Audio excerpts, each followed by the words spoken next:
Então, mais uma vez, boa noite, dessa vez graça e paz também. É muito bom estarmos juntos para aprendermos da palavra do Senhor.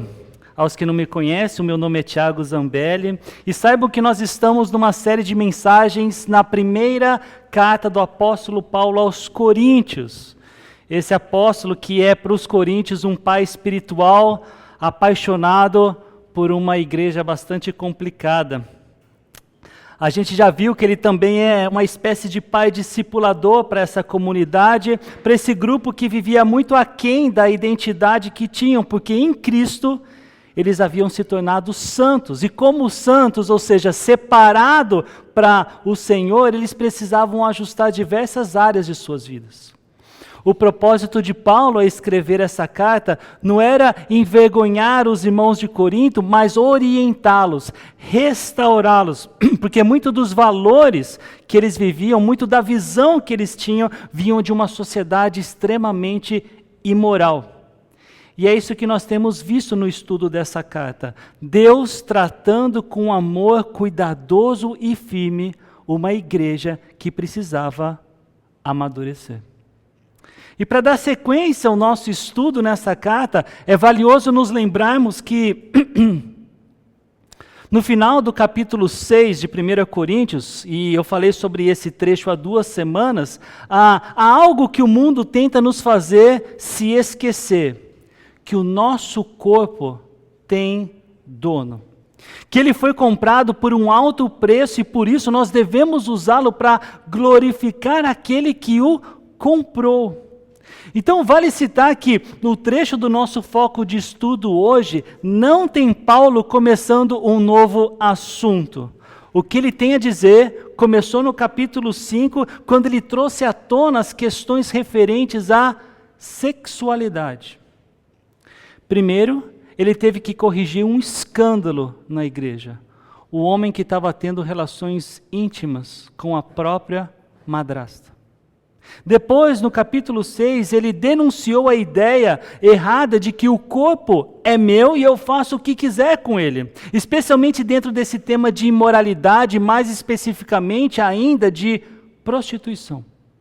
Porque muitos homens, eles procuravam as sacerdotisas do templo de Afrodite, a deusa grega da fertilidade.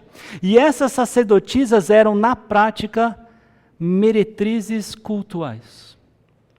Gente, a fama de Corinto era tamanha que foi cunhado um verbo, corintianizar.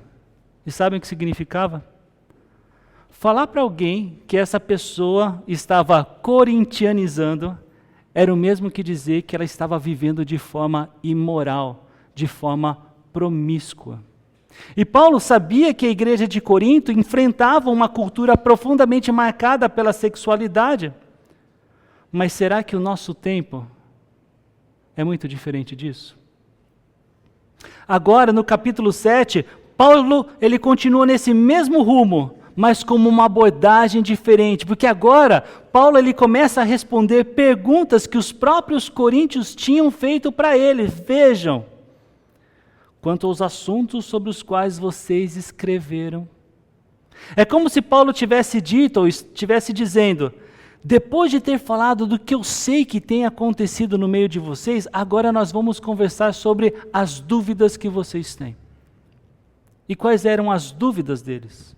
Eu resumiria em 2 perguntas básicas que estão implícitas no texto que nós vamos focar o nosso tempo de estudo. São elas: será que é mais santo um casal viver sem relações íntimas?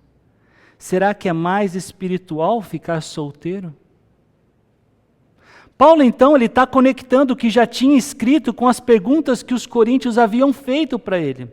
Ele quer que a igreja saiba que santidade não é só fugir do pecado, ainda que isso por si só já é muito importante e também difícil, mas também entender o propósito de Deus para o corpo, e entender o lugar do desejo sexual, e entender sobre a condição de estar solteiro ou casado. E seguramente essa compreensão nos ajuda a fugir do pecado. A cidade de Corinto, ela era cheia de extremos.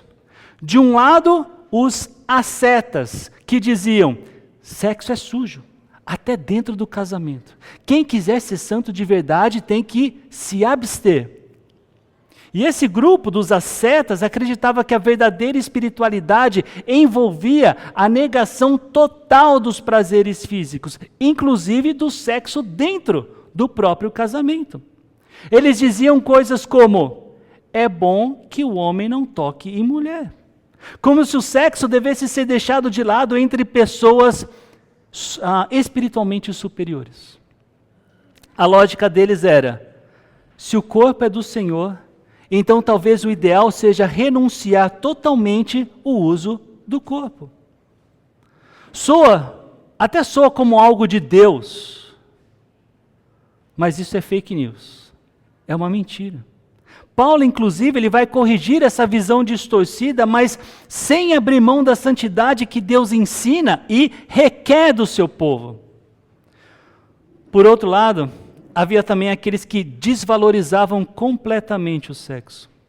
Esse grupo dos libertinos pensava: se o corpo é apenas físico e um dia ele vai acabar mesmo, o que importa é satisfazer os desejos. Era o pessoal que dizia: os alimentos são para o estômago e o estômago são para os alimentos. Que era uma forma de justificar qualquer prazer sexual como algo natural, sem implicações espirituais. Esse pensamento ele incentivava a promiscuidade como se o que faz com o corpo não tivesse nada a ver com fé ou com a realidade espiritual. Paulo ele já tinha confrontado essa ideia no capítulo 6 e agora ele equilibra as coisas mostrando que o sexo não é nem sujo e nem banal. Ele é uma criação e um presente de Deus, mas que deve ser vivido com responsabilidade e santidade. E se você ainda acha que isso era tudo, a verdade é que no meio dessa confusão toda, ainda tinha influência de um grupo de filósofos estoicos. Eles não eram da igreja, mas as suas ideias circulavam na cidade. Os estoicos eles achavam que o sexo era aceitável somente para procriação, que não deveria ter prazer envolvido. Para eles, o prazer é uma suspeita, é um inimigo da virtude. Então, que resultado esperar de um ambiente com tantos pensamentos, com tantas ideias, com tantas ideologias? Eu diria que, no mínimo, uma confusão enorme. De novo, uns negavam completamente o sexo, outros abusavam dele sem nenhum limite, e outros transformavam ele num ato mecânico, sem alegria, sem satisfação, sem boa emoção. Ou seja, no meio de tudo isso, tem uma igreja tentando entender o que significa honrar a Deus com o corpo, e como já vimos, que é o templo do Espírito Santo. O objetivo de Paulo nessa conversa era mostrar que o plano de Deus é muito melhor do que todas essas ideias, inclusive melhor do que as várias ideias que a nossa geração, o nosso contexto tem sobre o sexo. Nossa cultura grita que sexo é entretenimento, mercadoria, identidade. E infelizmente parte da igreja responde ou em silêncio ou com moralismo. Ou seja, ou a igreja fica calada, ou a igreja acaba impondo regras de comportamento sem ter como base o evangelho. E, consequentemente, fica sem a motivação correta para viver de forma santa. Para vocês entenderem melhor o que eu estou chamando de moralismo, imagine um jovem que está lutando contra a pornografia. O moralismo, ele diz: isso é nojento. Crente de verdade não faz isso. Uma abordagem com base no Evangelho responderia: isso é pecado e desagrada a Deus, mas existe perdão e libertação em Cristo. Vamos olhar para o que a palavra de Deus ensina, entender por que isso escraviza e buscar junto formas práticas de lutar contra o pecado com a ajuda do Espírito Santo. Percebem como a diferença é gritante? O moralismo, ele mira o comportamento sem pensar no coração. O tratamento bíblico, ele mira o coração para que o comportamento mude. Falar sobre sexo na igreja soa como um tabu, mas todos nós precisamos ouvir isso. Todos nós precisamos saber a verdade sobre o sexo, e seja você casado, solteiro, divorciado ou viúvo. Seja você adulto, seja você adolescente. A Bíblia fala sobre sexo conforme o propósito pelo qual ele foi criado. Fala dele com a verdade. E é isso que todos nós precisamos ouvir, mas ainda numa cultura tão sexualizada como a nossa. Precisamos falar disso não porque seja fácil, mas porque é necessário. E no trecho de hoje, 1 Coríntios 7, de 1 a 9, Paulo vai mostrar que o sexo é um presente de Deus, que o casamento é um ambiente de entrega, que o celibato é um chamado e que tudo isso faz sentido quando entendemos que o nosso corpo é para o Senhor. Então eu quero orar com vocês e depois olhar para o nosso trecho versículo por versículo. Senhor, eu quero te pedir para que o Senhor nos abençoe nesse tempo a compreender, Pai, o que o Senhor tem para nos ensinar hoje. É sim, Pai, um conteúdo sensível, mas necessário. E o Senhor sabe disso melhor do que nós. Que o que nós ouvimos aqui hoje, Pai, seja o começo de uma transformação, se ela é necessária, Pai, na vida de cada um aqui, Pai. Seja a pessoa casada, solteira, seja qual for o estado civil. Que Teu Espírito faça esse trabalho no nosso coração, para que o nosso comportamento, o nosso testemunho, mire Jesus Cristo, nosso Salvador. É o que eu te peço em nome de Jesus. Amém. Então, logo no versículo 1 do capítulo 7, você pode acompanhar na sua Bíblia, mas eu terei os slides aqui. Diz: quanto aos assuntos sobre os quais vocês escreveram, é bom que o homem não toque em mulher. Paulo agora ele começa a responder questões que os próprios coríntios tinham. E uma dessas questões tinha a ver com essa frase: é bom que o homem não toque em mulher. Essa expressão, para ficar bem claro, era uma forma comum de se referir a relações sexuais. E até hoje a gente pode falar assim. Não é uma expressão tão longe do nosso uso. Alguns na igreja estavam dizendo que o ideal seria que o homem se abstivesse completamente de qualquer envolvimento sexual, mesmo dentro do casamento. E eles falavam como se isso fosse uma boa atitude, vinda de Deus, como se a maturidade espiritual deles dependesse desse afastamento do corpo, do desejo, do toque. Mas Paulo continua: mas por causa da imoralidade, cada um deve ter sua esposa e cada mulher o seu próprio marido. Ou seja, Paulo ele não nega que a ideia de homem não tocar em mulher seja ruim, mas por causa da imoralidade, o plano principal é outro. Ele vai voltar na questão de se abster de sexo mais à frente no nosso texto, mas agora é importante que todo leitor dessa carta entenda: existe uma condição que todo homem e toda mulher precisa levar em conta. Não dá para escapar. É o pecado. Especificamente por causa do pecado da imoralidade, por causa do desejo desnorteado e da prática ilícita da sexualidade e do sexo, o ideal é que cada marido tenha a sua própria esposa e que cada esposa tenha o seu próprio marido. O único lugar seguro e santo para o sexo acontecer. E esse lugar onde há um marido com sua esposa e uma esposa com seu marido é o que nós chamamos de casamento.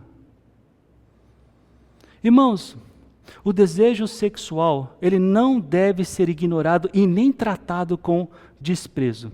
Ele é inato a quem nós somos, porque nós fomos criados para nos multiplicarmos. E nós não fazemos isso num ato mecânico e sem graça. Pelo contrário, é um ato divino e com muito prazer. Por isso, se você é casado ou casada, acolha e viva o sexo dentro da aliança que você já desfruta com o seu cônjuge. Se você é solteiro ou solteira, viúvo ou viúva, ou divorciado ou divorciada, equilibre seus desejos sexuais com a santidade que Deus nos dá e nos ensina. Lembrem-se, tanto para o casado quanto para o solteiro, a maior satisfação nessa vida não é o sexo, não é a outra pessoa, não é o cônjuge, também não é viver só, mas é aquele que criou o sexo e lhe deu o dom de se casar ou de ficar solteiro, o próprio Deus. Então, de novo, esteja você casado ou não, o desejo sexual, quando submisso aos ensinamentos do Senhor, encontra direção, responsabilidade e santidade. Eu quero deixar isso bem claro. Então, imagine que alguém encontre uma faca bem afiada. Se essa pessoa que encontrou a faca, usá-la para cozinhar, cortar legumes, preparar uma refeição para a família, a faca ela é extremamente útil e boa. Mas se a gente usa, ou se essa pessoa usa essa faca de forma irresponsável, ela pode se machucar gravemente, assim como machucar alguém gravemente. Então perceba que um problema nessa história não é a faca, mas como ela é usada. Assim também é o sexo. Em Corinto, alguns estavam dizendo, sexo é perigoso, melhor nunca usar. Como se guardassem a faca numa gaveta e nunca mais a usassem. Outros pensavam, sexo é tão normal que eu posso usar de qualquer jeito, com qualquer pessoa. Seria como pegar essa faca e jogar tênis. Ou fazer a barba com essa faca, ou brincar de pirata com essa faca. Paulo ele mostra o equilíbrio. Deus criou o sexo para ser bom e útil dentro do casamento. Lá, ele cumpre o seu propósito de trazer unidade, prazer, e eu enfatizo, porque é a ênfase do próprio texto bíblico, proteção contra a imoralidade. Meus irmãos, eu não posso cansar de dizer isso. O sexo é invenção de Deus e não do diabo. Nós, a Igreja de Cristo, não devemos nos silenciar ou nos envergonhar quando o assunto é sexo, porque a Bíblia fala sobre ele. E fala num contexto que é tão diferente, que não é tão diferente do nosso, cercado de imoralidade sexual. Para vocês terem uma ideia, nós vivemos num país cuja maioria dos nascimentos já acontecem fora do casamento e do padrão bíblico de família. Aliás, o conceito de família é constantemente relativizado. Aqui, o corpo e o prazer sexual são idolatrados em novelas, músicas, festas, redes sociais. E se vocês tiverem dúvida disso, no próximo mês vai ter uma festa grande aqui em Paulo Afonso. Se vocês escutarem as músicas que vão ser tocadas lá, que vão ser cantadas, perceba o conteúdo delas. Ou pergunte qual é a intenção das pessoas que estarão nessa festa. E pode ser sim, que uma pessoa esteja lá só para matar curiosidade. Geralmente não é só para matar curiosidade. E em meio a tudo isso, Paulo sabia que a igreja de Corinto precisava ser relembrada, que ela já havia sido lavada, santificada e justificada pelo nosso Senhor. E nós precisamos fazer a mesma coisa. Porque quando nos esquecemos disso, também nos esquecemos que o nosso corpo agora tem outro propósito. Ele agora não é mais servo do pecado, mas é servo de Cristo. Guardem bem isso. Se em Corinto os homens se orgulhavam de pecar contra Deus, no Brasil não é diferente. Mas assim como o Evangelho resgatou os coríntios imorais, promíscuos e perdidos, ele continua poderoso para transformar os brasileiros hoje. E eu sou um deles.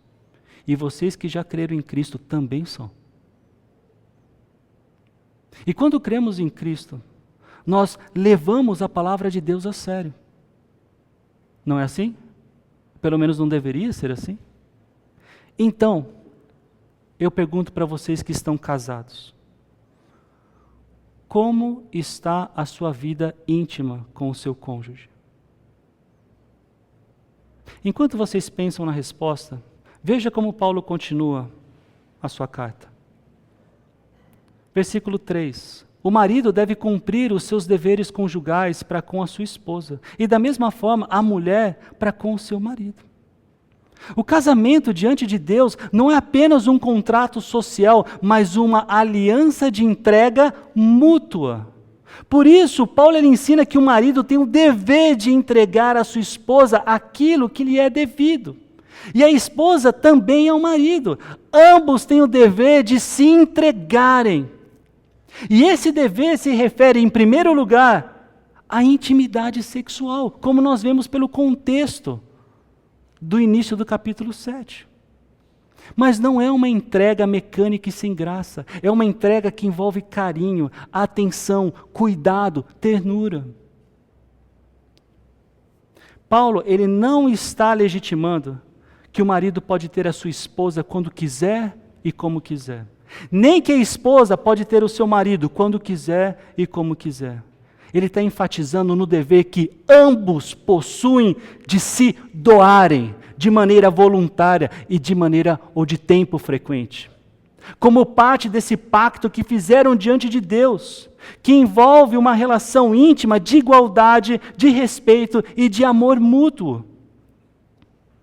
Portanto, o versículo 3 nos lembra que a vida conjugal não é sobre o que eu recebo, mas sobre o que eu entrego em amor ao outro.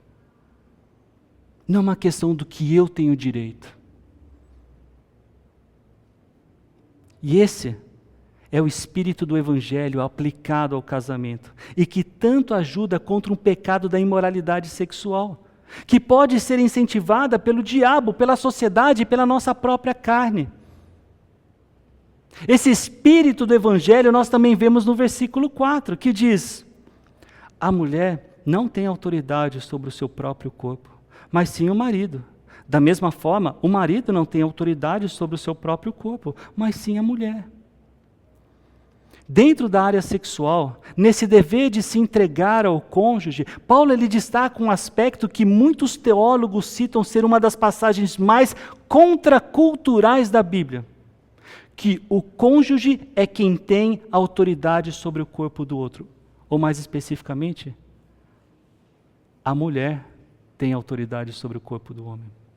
Olha como um desses teólogos falou: essa é uma das afirmações mais radicais e contraculturais que Paulo já fez, derrubando as pressuposições tanto da cultura judaica quanto da greco-romana sobre casamento e relações sexuais. Isso significa que no relacionamento íntimo entre um homem e uma mulher casados, o corpo do marido não pertence apenas a ele mesmo, mas também à sua esposa. E da mesma forma, o corpo da esposa não pertence apenas a ela, mas também ao marido. Essa afirmação era completamente contrária à cultura daquela época, que afirmava que os homens tinham direitos sobre a esposa, mas não reconhecia que a esposa tivesse direitos iguais sobre o marido. Naquele tempo, o corpo da mulher era considerado como propriedade do homem. Então, ouvir essas palavras do apóstolo Paulo, naquele tempo, é revolucionário. Por quê? Porque Paulo, usado pelo Espírito Santo, ensina que o marido e a esposa estão no mesmo nível, estabelecendo uma reciprocidade que nem mesmo em nossos dias, apesar de tanto se falar de igualdade ou equidade, as pessoas chegam a um acordo.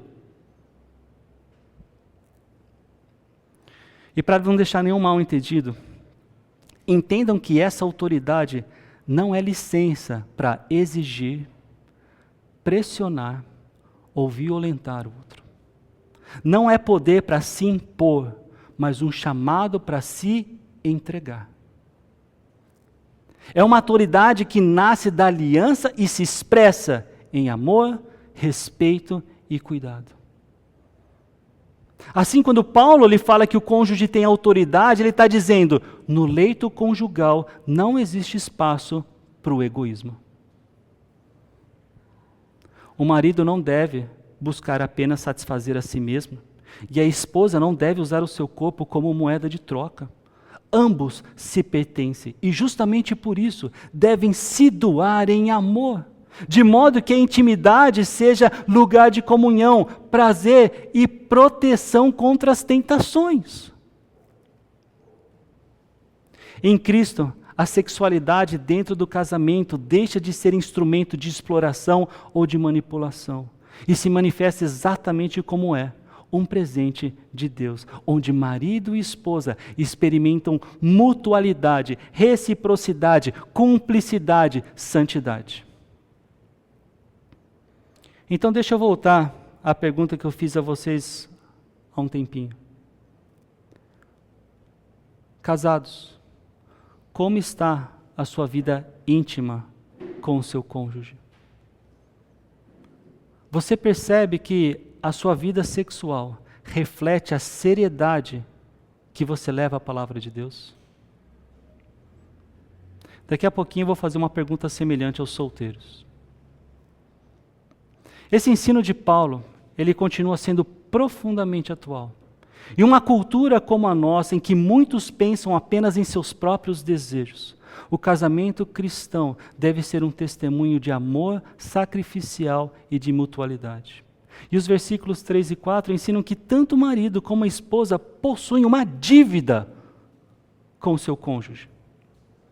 Esses versículos não servem para o marido cobrar a sua esposa e nem para a esposa cobrar o seu marido, mas que tanto um como o outro precisam cumprir com a aliança do casamento de se entregar ao seu cônjuge.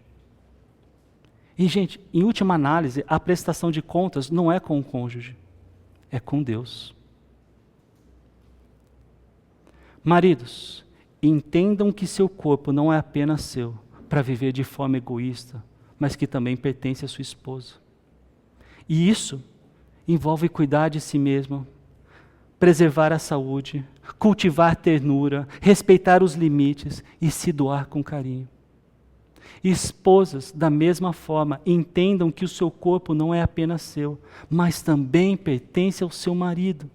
Isso envolve comunicação aberta, entrega amorosa e disposição de servir em amor. Na prática, e especificamente no campo da intimidade conjugal, maridos e esposas entendam que isso não pode ser uma guerra. Não devemos tratar a intimidade conjugal com chantagem ou com manipulação, mas com um espaço de servir, de prazer compartilhado, de desejar que o cônjuge tenha prazer naquele ato. Tudo para a glória do Criador do sexo, Deus. Quando marido e esposa entendem que o corpo do outro não é um objeto, mas é um presente, o casamento ele se torna um reflexo do amor de Cristo pela sua igreja. Um amor marcado por entrega, respeito e alegria. Quando cada um se doa, o outro naturalmente, ou melhor, sobrenaturalmente, desfruta. Porque se doar, se entregar, é algo que vem da compreensão do Evangelho e da obediência a Deus. Por isso, meus irmãos e minhas irmãs, não se recusem um ao outro, vocês casados, exceto por mútuo consentimento e durante certo tempo, para se dedicarem à oração. Depois unam-se de novo para que Satanás não os tente por não terem domínio próprio. Interessante que a palavra recusar nesse versículo ela significa literalmente roubar ou defraudar. E isso nos leva a entender que quando o marido ou a esposa decidem negar intimidade um com o outro sem razão justa, sem consentimento, eles estão tirando algo que pertence ao outro da aliança do casamento. Um teólogo que, até com alguma frequência eu trago frases dele aqui, eu gosto muito dele, ele escreveu: recusar um ao outro é cometer roubo e convidar Satanás a tentar os cônjuges a buscar satisfação em outro lugar. Paulo está sendo muito claro. Negar intimidade de forma intencional e prolongada é um ato egoísta e pecaminoso.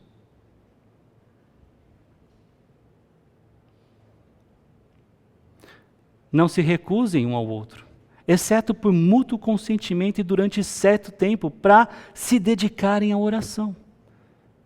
Depois, unam-se de novo, para que Satanás não os tente por não terem domínio próprio. De novo.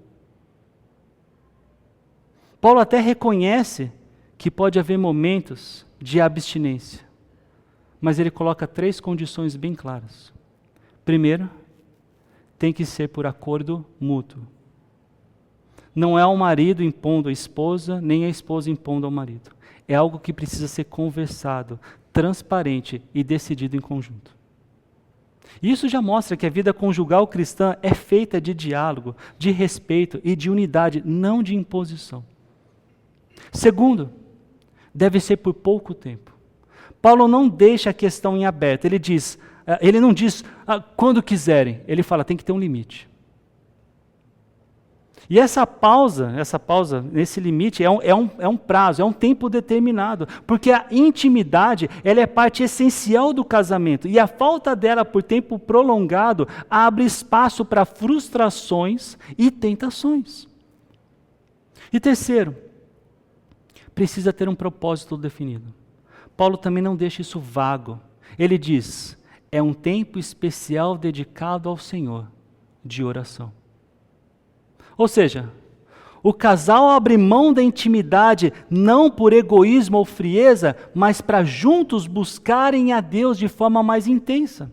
Até mesmo a abstinência sexual no casamento cristão deve servir a um propósito santo. E depois, Paulo termina dizendo, voltem a se ajuntar.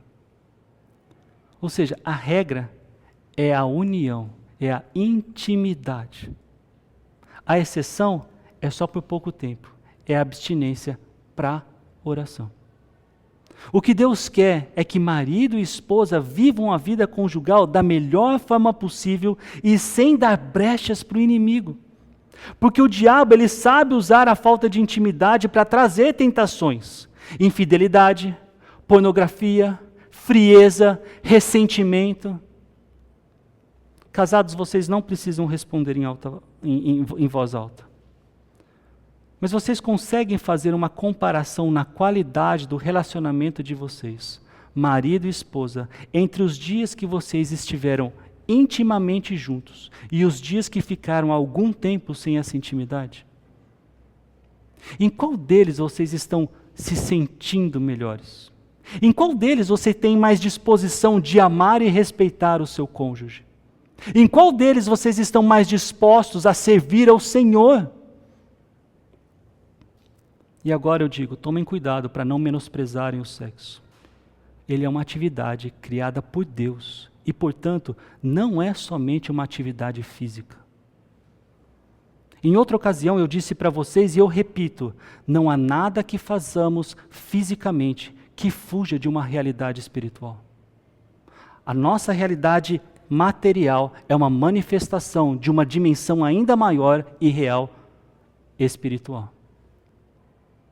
E quando fazemos o que fazemos levando em conta as orientações e mandamentos de Deus, nós nos encontramos no caminho da satisfação que um dia todo aquele que creu em Cristo terá, porque nos céus não teremos mais o problema do pecado. Conseguem perceber os benefícios de levarmos a palavra de Deus a sério? Mas se você quiser ficar somente com o que a ciência diz sobre os benefícios de estar intimamente com o seu cônjuge, então vê aí nessa lista se tem alguma coisa que você não gostaria de desfrutar. Paulo está sendo muito claro. Negar a intimidade de forma intencional e prolongada é um ato egoísta e pecaminoso. Mas é importante entender que essa recomendação da abstinência temporária não é um mandamento absoluto de Deus, é uma concessão pastoral. É por isso que a gente vai para o versículo 6. Digo isso como concessão e não como mandamento. Paulo aqui ele deixa bem claro que a ideia dos cônjuges separarem um tempo especial para se dedicarem ao Senhor em oração e darem um tempo na intimidade conjugal não é um mandamento de Deus, é uma possibilidade. Isso é Paulo agindo como esse pai discipulador que ele era para os coríntios. Ele não está estabelecendo uma nova lei, mas abrindo espaço para que o casal, com maturidade, ele decida, o casal decida, se quer ou não fazer uma pausa na intimidade para esse propósito, para orarem. A regra é a vida conjugal normal, entrega mútua e constante. A exceção é a abstinência, breve e por motivo específico. E Paulo faz questão de dizer, essa exceção não é imposta, não é obrigatória, ela é apenas uma concessão que pode ser útil em determinados momentos. Da mesma forma, lá no princípio, Deus disse, não é bom que o homem esteja só. E essa palavra, ela continua, essa verdade continua sendo verdade hoje, mas Paulo ele mostra que ela não é uma regra inquebrável ou absoluta. Em Cristo também existe a exceção. Alguns recebem o dom de permanecer solteiros e não vivem em solidão, mas em plena comunhão com o Senhor e em serviço ao seu reino. Assim como o casamento é dom de Deus, também o celibato é dom de Deus. Um não é mais espiritual do que o outro. O importante é viver o estado em que estamos com fidelidade, reconhecendo que tanto o solteiro quanto o casado podem glorificar a Deus com a sua vida. E é exatamente isso que ele vai dizer agora no versículo 7. Gostaria que todos os homens fossem como eu, mas cada um tem o seu próprio dom da parte de Deus. Um de um modo, outro de outro. Então aqui Paulo, ele abre o seu coração e fala da sua própria condição. Ele não era casado e vivia contente assim. Ele pessoalmente via vantagens na vida de solteiro, mas reconhece que nem casado e nem solteiro é uma condição espiritualmente superior à outra. Ele não transforma a sua experiência e a sua preferência pessoal em regra para o resto dos irmãos. Pelo contrário, ele afirma que cada pessoa tem de Deus o seu próprio dom. Alguns recebem o dom para ficarem solteiros, outros recebem para se casar. E isso nos ensina algo muito importante. O casamento e o celibato não são adversários, não são rivais, não tem um que é superior ou inferior. São chamados diferentes, são dons diferentes, mas ambos vindos de Deus, ambos sendo bons. O problema está quando nós desprezamos um em favor do outro, como alguns coríntios estavam fazendo, ao pensar que o casamento era menos espiritual do que a vida de solteiro. Isso lá em Corinto, há 2000 anos. Hoje, eu acredito que o problema seja exatamente o oposto. Nós valorizamos o casamento e menosprezamos a solteirice. Paulo ele corrige esse pensamento, dizendo, não é questão de superioridade, é questão de vocação, é questão de chamado. Na prática, meus irmãos, isso significa que, se você é casado, deve viver o casamento como um presente de Deus, cultivando entrega mútua, fidelidade e intimidade. Não olhe para a vida do solteiro como se fosse mais ou menos espiritual do que a sua.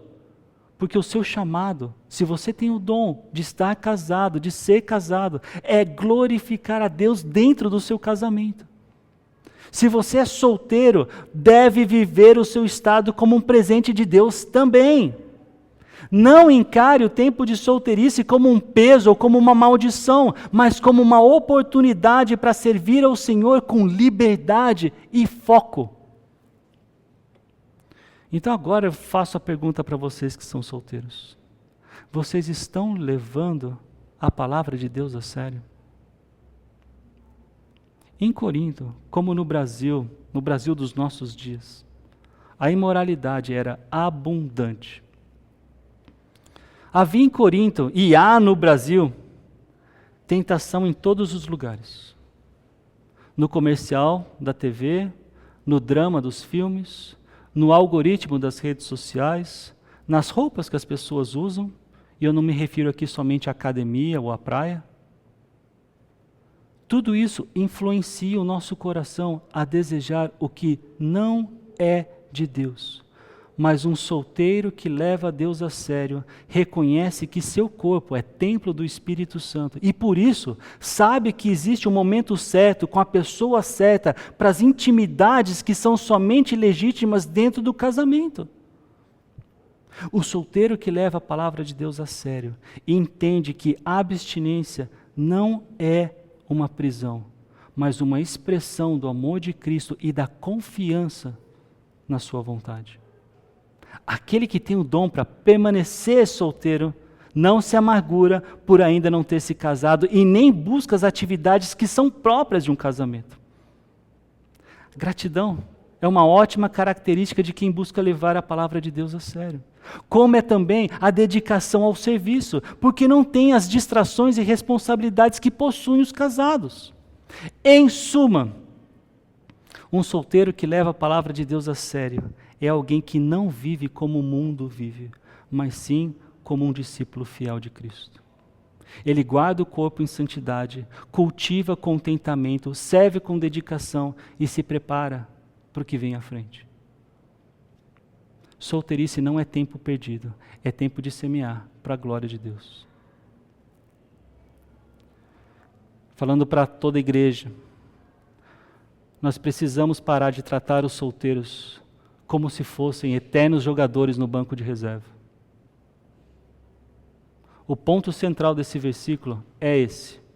O importante não é se você é solteiro ou casado, mas se você está vivendo com gratidão e fidelidade o dom que Deus colocou no seu coração. Tanto o casamento quanto a solteirice são bons, quando vividos no Senhor e para o Senhor. O que importa é a obediência e a alegria de servir a Cristo em qualquer estado civil que Deus lhe concedeu. E a partir disso, Paulo continua. Digo, porém, aos solteiros e às viúvas, é bom que permaneçam como eu. E Paulo agora está sendo bem direto com os solteiros e os viúvos, ou as viúvas. Ele diz que é bom permanecer como ele. E o que isso significa? Sem casamento. Isso não significa que ele está desprezando o casamento, mas mostrando que existem vantagens na solteirice. Especialmente no sentido de maior liberdade para servir a Cristo sem distrações. Não é impossível que Paulo tivesse aqui em mente as dificuldades que haviam naquele tempo. No versículo 26, mais adiante, eu vou tratar isso com mais detalhes numa próxima mensagem. Paulo ele escreveu: tendo em vista as dificuldades de nosso tempo, creio que é melhor que permaneçam como estão. Muitos estudiosos aqui, eles entendem que havia um tempo, uma crise, uma situação difícil em Corinto que podia trazer preocupação e sofrimentos adicionais.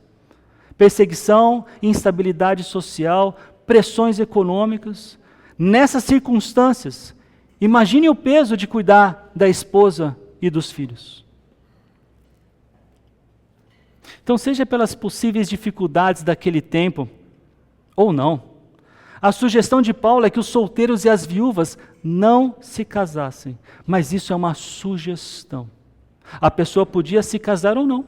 O importante, de novo, é que ela levasse em conta o dom que Deus a deu. Mas havia um indicador que não podia ser negligenciado, e o nosso último versículo do trecho de hoje. Mas se não conseguem controlar-se, devem casar-se, pois é melhor casar-se do que ficar ardendo de desejo. Paulo ele ainda tem aqui os solteiros e as viúvas em mente. E ele reconhece a possibilidade de alguns não conseguirem exercer o autocontrole. A ideia dessa palavra aqui no original é dominar os impulsos.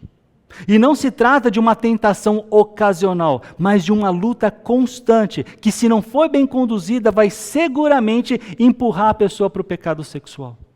Por isso que Paulo diz, por isso que ele orienta, devem casar-se.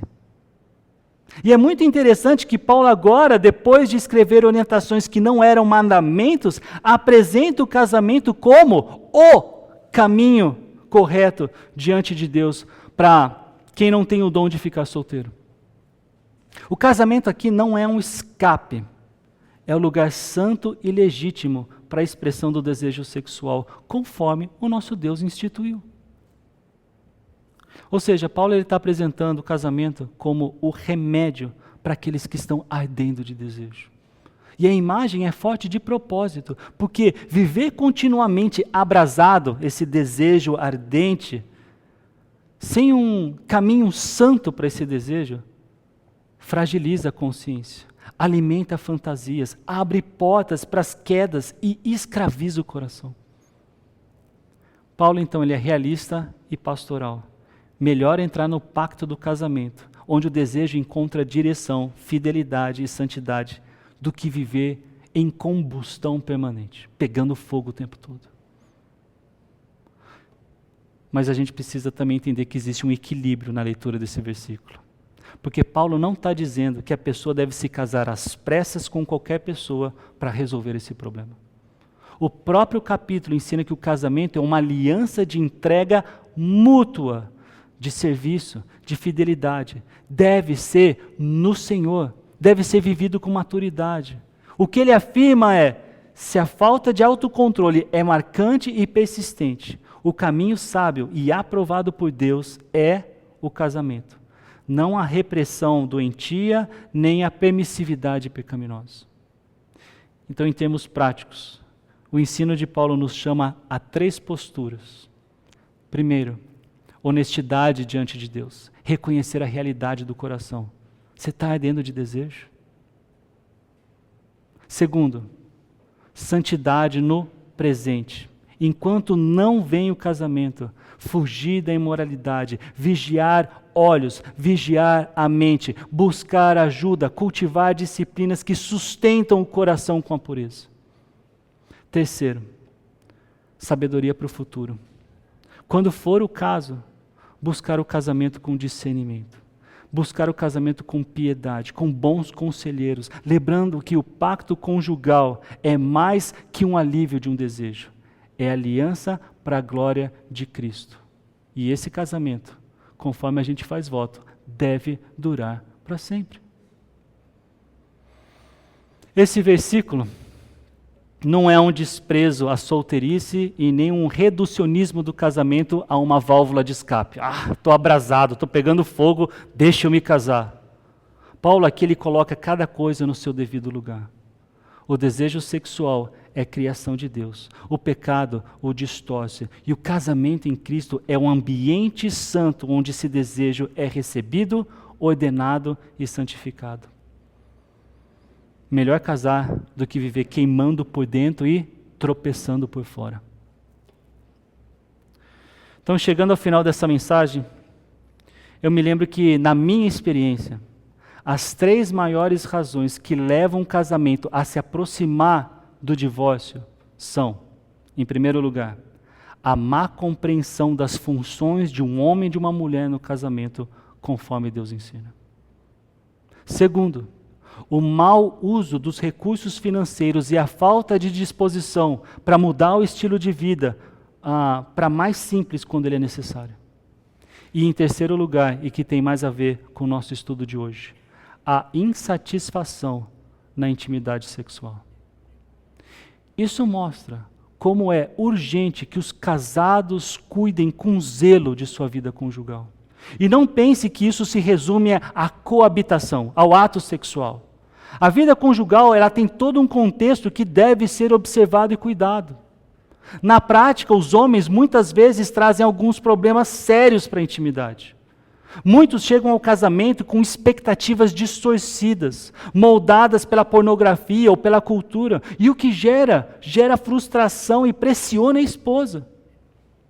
Outros pecam pelo egoísmo, pensando apenas em si mesmo e não no prazer e no bem-estar da esposa. Também há o problema da falta de paciência e de sensibilidade. O homem esquece que a intimidade da esposa passa pelo coração, pela mente, pelas emoções. Não é apenas um corpo. As mulheres, por sua vez, também trazem ou podem trazer dificuldades que afetam a vida sexual. Muitas carregam feridas emocionais ou até traumas do passado que dificultam a entrega. Outras lutam com uma autoestima que não é bíblica e não se sentem bonitas ou desejáveis e que interfere na intimidade. Também é comum, com tantas responsabilidades e cansaço, o sexo se torne apenas mais uma tarefa, ao invés de um momento de comunhão e prazer. Além disso, algumas podem usar a intimidade como moeda de troca ou até mesmo como arma, se recusando a se entregar como fonte de punição. E tudo isso nos mostra que a vida sexual no casamento é mais profunda do que o ato físico. É um lugar de vulnerabilidade, de entrega, de novo, de cuidado mútuo. Quando o marido e a esposa aprendem a ouvir um ao outro, a respeitar os limites, a investir em carinho e afeto diário, a intimidade deixa de ser uma fonte de insatisfação e se torna um lugar de alegria e bênção, como Deus planejou. O sexo, muitas vezes tratado com vergonha ou banalidade, na verdade é uma dádiva de Deus e importante demais para ser deixado de lado ou usado como arma. Ele deve ser vivido com entrega, cuidado e amor. Se você não é casado, entenda que muitos tropeçam na vida cristã porque não levam a sério a pureza sexual, porque vivem ansiosos para casar a qualquer custo, ou porque olham para o mundo e copiam padrões errados. O chamado de Deus, porém, é para viver a solteirice com santidade, contentamento e dedicação ao Senhor. Lembrando que esse tempo não é desperdício, mas oportunidade para semear para a glória de Cristo. E aqui entra a boa notícia do Evangelho. Tanto para o casado quanto para o solteiro, há esperança quando levamos a palavra de Deus a sério. O Evangelho nos lembra que fomos comprados por um alto preço, que os nossos corpos pertencem a Cristo e devem glorificá-lo. Ele nos dá perdão para os nossos pecados do passado, força para a obediência no presente e esperança de que um dia viveremos em perfeita comunhão com Ele. Portanto, meus irmãos, esteja você casado ou solteiro, a questão central não é o estado civil em que nos encontramos, mas se vivemos com fidelidade e gratidão no dom que recebemos do Senhor. Que cada casamento aqui seja reflexo do amor de Cristo pela igreja. E que cada solteiro vive sua vida como testemunho da suficiência de Cristo. No final, todos juntos, como corpo de Cristo, glorificamos a Deus com as nossas vidas. Amém? Então vamos orar. Mais uma vez, Senhor, eu te peço, num assunto complicado, num assunto que incomoda, eu peço a tua bênção, eu peço a tua mão abençoadora, Pai, sobre as nossas vidas, para que nós entendamos e vivamos aquilo que aprendemos, aquilo que ouvimos hoje. Eu oro assim, em nome de Jesus. Amém.